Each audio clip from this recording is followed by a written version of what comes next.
नमो नमः। जयतु संस्कृतम जयतु भारतम। मैं डॉक्टर अभिनव उपाध्याय आपका हार्दिक स्वागत अभिनंदन करता हूँ संस्कृत कक्षा में। आइए साथियों, हम पढ़ रहे थे स्वर संधि प्रकरण। स्वर संधि में हमने स्वर संधि के 8 भाग हमने बताए, 8 प्रकार हमने जाने। उन 8 प्रकारों में से हम 7 प्रकारों के बारे में चर्चा कर चुके हैं। आज इस पाठ में हम प्रकृति भाव संधि के बारे में बातचीत करने वाले हैं। इनके उदाहरण, नियम, परिभाषा और सूत्र के द्वारा आज इस संधि को हम स्पष्ट करने वाले हैं। तो आइए प्रकृति भाव संधि के बारे में जानते हैं। प्रकृति भाव संधि स्वर संधि का ही एक भाग है। प्रकृति भाव जैसा इसका नाम है वैसा ही यहाँ पर कार्य है। जैसा कि हमने जाना था संधि की परिभाषा कि 2 वर्णों के परस्पर निकट आने पर जो परिवर्तन होता है, जो वर्ण में विकार आता है या कोई नया वर्ण आता है, उसे हम संधि कहते हैं। और वह संधि हमने 3 प्रकार की जानी थी, स्वर संधि, व्यंजन संधि और विसर्ग संधि। उसी स्वर संधि के हमने 8 भेद किए थे। सवर्ण दीर्घ संधि, गुण संधि, यण संधि, वृद्धि संधि, अयादि संधि, पर रूप संधि, पूर्व रूप संधि और प्रकृति भाव संधि। तो इन सब में प्रकृति भाव संधि के बारे में आज हम जब चर्चा कर रहे हैं तो मैं इसका शाब्दिक अर्थ हम जानेंगे। प्रकृति भाव से क्या अभिप्राय है? प्रकृति भाव से यही अभिप्राय है, यदि हम प्रकृति शब्द को देखें साथियों, यहाँ पर आप देखेंगे कि जैसा स्वभाव है वैसी ही स्थिति, जैसी प्रकृति है मतलब जैसा है वैसा ही रहना, उसे ही हम प्रकृति कहते हैं। और भाव यानी स्थिति, वैसी ही स्थिति रहना। इसका अभिप्राय ये हुआ कि जहाँ पर संधि होनी होती है वहाँ पर भी संधि नहीं होती है और यथावत ही शब्द रह जाते हैं, यथावत ही वर्ण रह जाते हैं, वहाँ संधि का अभाव होता है, उसे हम प्रकृति भाव कहते हैं। अब हमारे यहाँ पर ये चिंता का विषय है, चिंतन का विषय है कि ये प्रकृति भाव कहाँ पर होगा, जहाँ संधि भी होनी है लेकिन भी वहाँ संधि नहीं होगी और यथावत ही रख दिया जाएगा और उसे कहा भी जाएगा कि यह संधि है, प्रकृति भाव संधि है।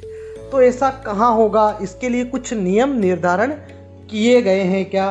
तो संस्कृत व्याकरण में सूत्र की बात यदि हम करें तो इसका सूत्र है इदुदेत द्विवचनम प्रगृह्यम। तो यहाँ पर हम इसको ऐसे समझ सकते हैं, आप इसकी परिभाषा को जानिए, समझिए। इस सूत्र के अनुसार ईकारांत, ऊकारांत और एकारांत द्विवचन की प्रग्रह्य संज्ञा होती है और संधि भी नहीं होती है। यानी यहाँ पर 3 परिस्थितियाँ हैं, 3 वर्ण हैं। वो कौन कौन से हैं? जैसे आपने परिभाषा में, जैसे आपने स्पष्ट जाना, परिभाषा में सीधा सा आप इसे ऐसा समझ सकते हैं, यदि द्विवचनांत शब्द के अंत में दीर्घ ई, दीर्घ उ और ए आवे और बाद में, यानी द्वितीय पद का जो प्रथम वर्ण है, यदि बाद में कोई स्वर आवे तो ई उ ए ज्यों के त्यों रह जाते हैं। कैसे? यथा उदाहरण के रूप में आप देखेंगे मुनि धन इमो।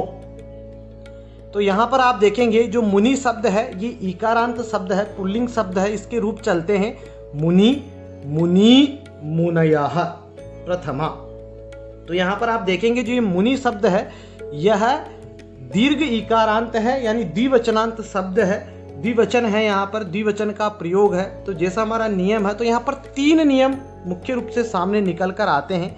आप इनको देखिए, फिर हम इनको उदाहरणों के द्वारा, एक एक के नियम के उदाहरण के द्वारा हम यहाँ पर स्पष्ट करते हैं। तो पहला हमारा नियम है कि दीर्घ ई यदि द्विवचन का हो तो उसके बाद यदि कोई स्वर हो तो वहाँ पर कोई संधि नहीं होगी और उसे प्रकृति भाव संधि कहा जाएगा।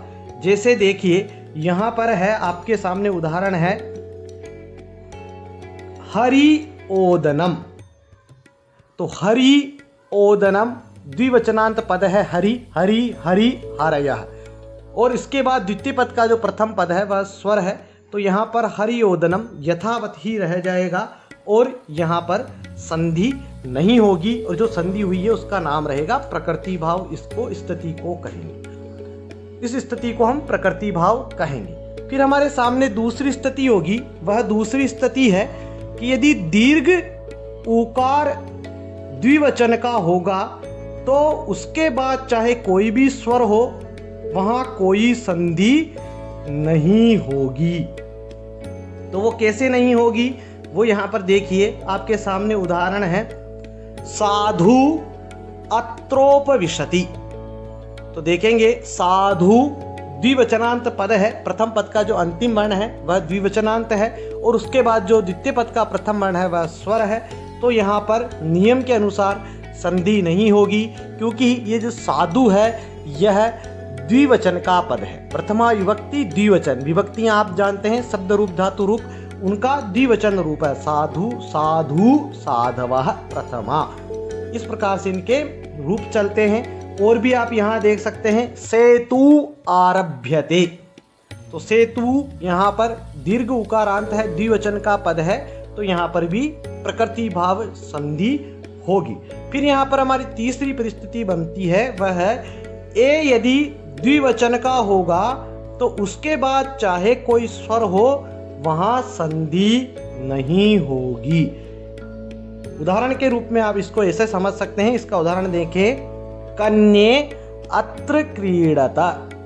तो यहाँ देखेंगे कन्ये अत्र, दो जो पद हैं हमारे सामने, यहाँ पर कन्या कन्ये द्विवचनांत पद है और उसके बाद स्वर है, तो कन्ये अत्र ऐसा का ऐसा ही रह जाएगा।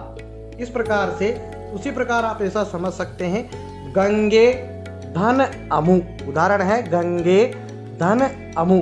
अब यहाँ देखेंगे गंगे जो है ये द्विवचन का पद है, यदि हम गंगा के रूप चलाएंगे तो देखेंगे गंगा गंगे, तो ये एकार हो गया, यानी द्विवचनांत पद है। द्विवचन का पद होने के कारण इसके बाद यदि कोई स्वर है तो हम देखेंगे इसके बाद अमु में अ स्वर है, द्वितीय पद का प्रथम वर्ण, तो ये ऐसा का ऐसा ही रह जाएगा।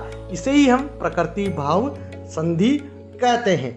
यानी सारांश रूप में हम इसको ऐसा समझ सकते हैं कि संधि की परिस्थिति होने पर भी संधि कार्य का अभाव प्रकृति भाव कहलाता है, यानी स्वभाव के द्वारा अवस्थिति प्रकृति भाव कहलाती है। तो निश्चित रूप से आपको ये वीडियो समझने में आया होगा। अपने सभी साथियों तक वीडियो को शेयर करना ना भूलें, चैनल को सब्सक्राइब करना ना भूलें, वीडियो को लाइक करना ना भूलें। देखने के लिए बहुत बहुत धन्यवाद। फिर मिलेंगे नए वीडियो में। जय तु संस्कृतम, जय तु भारतम, भारत माता की।